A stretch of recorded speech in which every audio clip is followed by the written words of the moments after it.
12월 31일 목요일 2020년 마지막 날 우리에게 주시는 하나님의 말씀은 시편 44편 1절에서 26절까지의 말씀입니다. 일어나 우리를 도우소서라는 제목으로 말씀의 은혜를 함께 나누겠습니다. 윤동주의 서시에 나오는 첫 구절입니다. 죽는 날까지 하늘을 우러러 한 점 부끄럼 없기를 잎새에 이는 바람에도 나는 괴로워했다. 이렇게 맑고 아름다운 영혼이 왜 그렇게 불안해하고 두려워했습니까? 윤동주 시인이 지금 시대에 태어났다면 재능 있는 시인으로서 인정받고 편안하게 살았을 것입니다. 그렇지만 그의 고통은 단지 그가 결정할 수 있는 영역의 것이 아니었습니다. 그의 고통은 자신의 민족이 당하는 고통과 연결되어 있습니다. 우리는 혼자서 살아갈 수가 없는 공동체적인 존재입니다. 가족도 공동체이고 마을도 공동체이고 민족도 공동체입니다. 하나님은 개인을 대상으로 일하시기도 하지만 민족을 단위로 일하십니다. 모세가 태어나자마자 갈대상자에 담겨서 나일 강물에 띄어진 것은 그의 민족의 상황과 연관되어 있습니다. 모세가 애굽 궁정에서 40년을 보낸 후에 도망자 신세가 되어서 광야에서 별 볼 일 없어 보이던 이런 목자가 된 것도 그의 민족의 상황과 연관되어 있습니다. 모세는 그저 자신의 인생이 기구하고 실패한 것이라고 생각했을 것입니다. 하지만 하나님의 부르심을 받고 사명을 받은 후에 중요한 것을 알게 되었습니다. 자신이 나일강에서 위기를 겪은 것들, 또 애국 궁정에서의 생활과 교육 받은 것, 또 광야에서 목자로서의 인생이 모두 자신의 민족 이스라엘을 구원하시려는 하나님의 큰 계획 때문이란 것을 그제서야 알게 된 것입니다. 우리도 우리의 교회 공동체, 마을 공동체, 민족 공동체에 대해서 하나님의 마음을 품어야 됩니다. 단지 예수님을 믿고 나 혼자 잘 먹고 잘 살기를 바라는 것은 올바른 신앙의 태도가 아닙니다. 하나님의 부르심과 민족을 구원하시고자 하시는 하나님의 마음을 이해하지 못하는 것입니다. 오늘 본문인 시편 44편도 고라 자손의 시입니다. 41편과 42편이 개인적인 고백이었다면 43편은 나라와 백성들이 겪는 이런 아픔과 고통에 대해서 왕과 백성들이 하나님께 기도하는 내용입니다.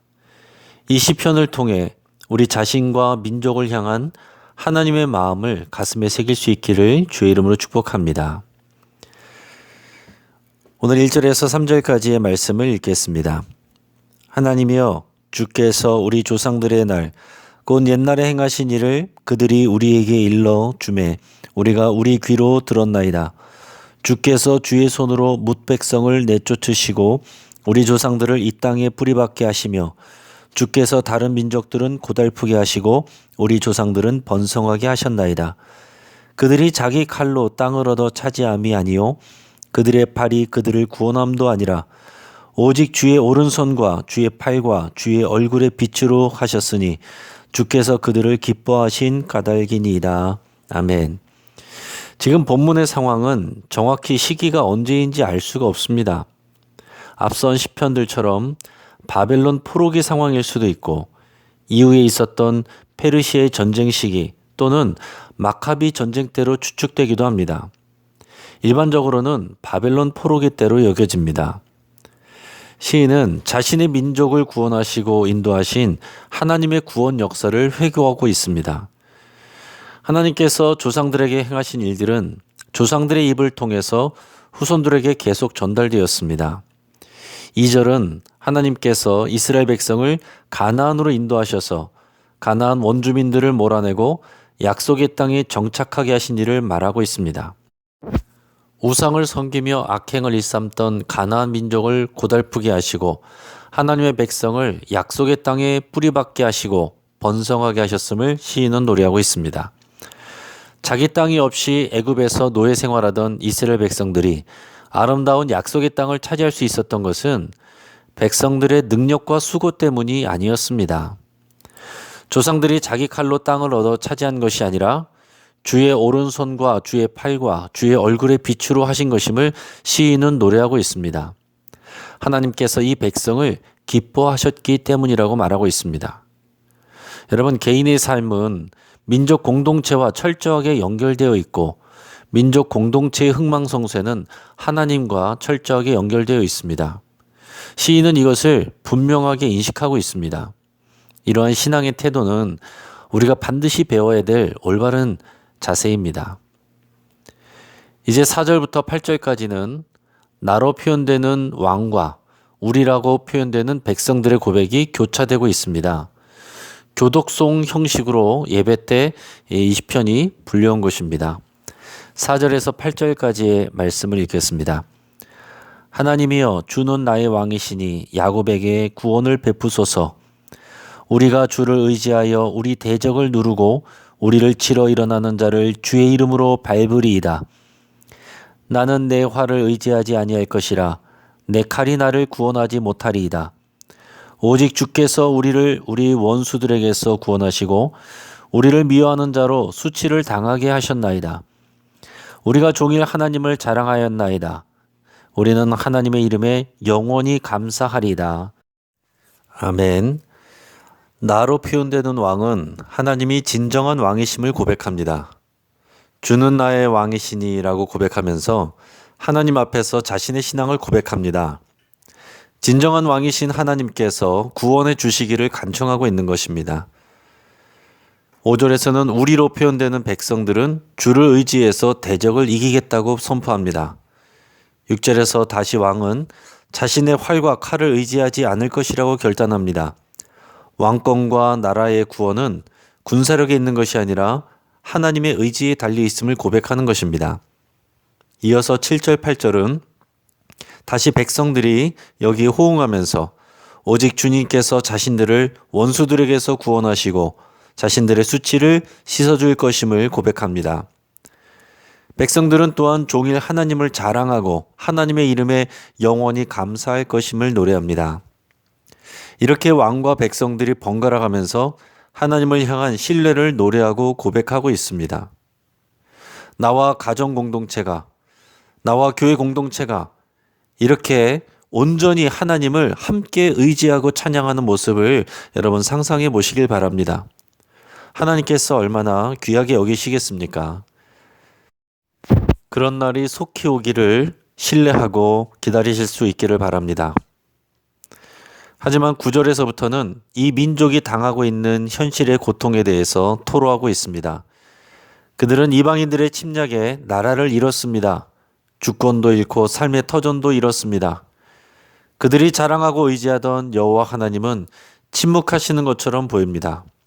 혹독한 현실 속에서 하나님은 보이지 않습니다. 이런 상황을 시인은 자신들을 하나님이 버리셨다고 표현합니다. 하나님의 대적들에게 패하게 하시고 맹수 앞에 먹잇감이 된 양처럼 만드셨습니다. 심지어 하나님이 주의 백성들을 헐값으로 원수들에게 팔았지만 정작 하나님은 그 이익을 얻지 못하고 계신다고 표현합니다. 이런 상황에 대해서 시인과 백성들은 하나님 앞에서 당당합니다.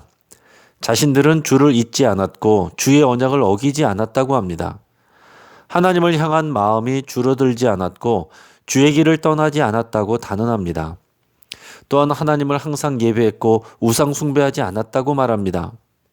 어떻게 보면 이런 표현이 교만하게 보일 수도 있고 어떻게 보면 또 당당하게 보일 수도 있습니다. 그들 자신은 하나님 앞에서 믿음으로 살았는데도 이러한 고난이 닥쳐온 것은 자신들의 잘못이 아니라 하나님의 결정임을 강조하고 있는 것입니다. 이 표현을 뒤집으면 그러므로 이 상황을 해결해 주실 분도 오직 하나님이심을 염두에 두고 있는 것입니다. 오늘 본문의 23절에서 26절까지의 말씀입니다.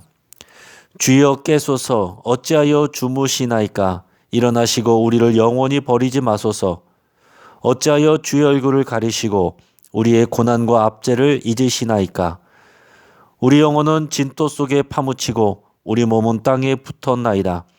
일어나 우리를 도우소서 주의 인자하심으로 말미암아 우리를 구원하소서. 아멘. 시인과 백성들은 하나님이 지금 주무시고 계신 것처럼 느끼고 있습니다. 잠든 부모를 깨우기 위해서 아이가 보채는 것처럼 시인과 백성들은 하나님께서 이 고통스러운 상황에 개입해 주시기를 간절히 기도하고 있습니다. 자신들이 당하는 고난과 압제를 잊지 마시고 일어나서 도와주시기를 간절히 호소하고 있습니다. 하나님이 그들을 구원해 주셔야 할 이유가 무엇입니까?